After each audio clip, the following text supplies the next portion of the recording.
Do you buy Mr. Rick's answer?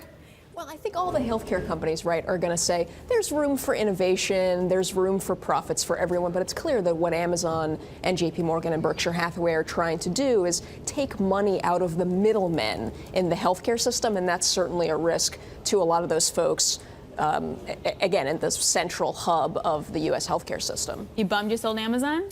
Oh, well, obviously, we sold a little bit early. We've seen the stock rise since we sold it, but we have reasons that go beyond this healthcare initiative, which, you know, I think is good luck to them. I mean, it's a great aspirational goal for them to try and take care of costs out of the healthcare system. It's probably the biggest issue facing the U.S. economy, but it's also one that has driven many smart men to beat their head against the wall in the past. So, you know, there's no leader there. There's three companies. You know, I think a lot of the reaction on Wall Street was a little bit overstated. In terms of Amazon itself as an investment, where we began to get a little more cautious, we love Amazon as consumers and obviously as investors, but you know, they have gotten involved now in the grocery business, which is a very difficult business to get involved in.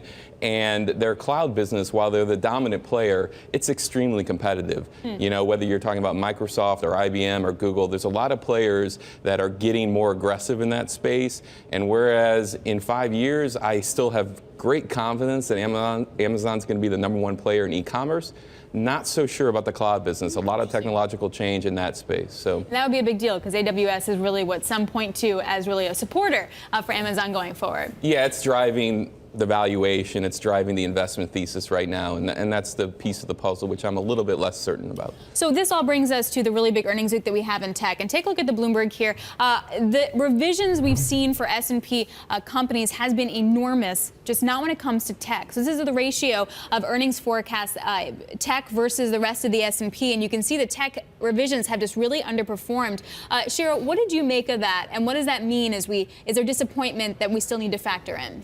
Well, it does feel like there's been a little bit of change in sentiment for some of the big tech names, particularly Apple. So even though you've seen the revenue and profit estimates for Apple start to creep up in the last few months, particularly as these tax cut changes certainly seem to help Apple with some of their overseas cash holdings. At the same time, there's been a little bit of softening sentiment about the iPhone 10 and whether that's really going to be the sales blockbuster that people expected at this point last year.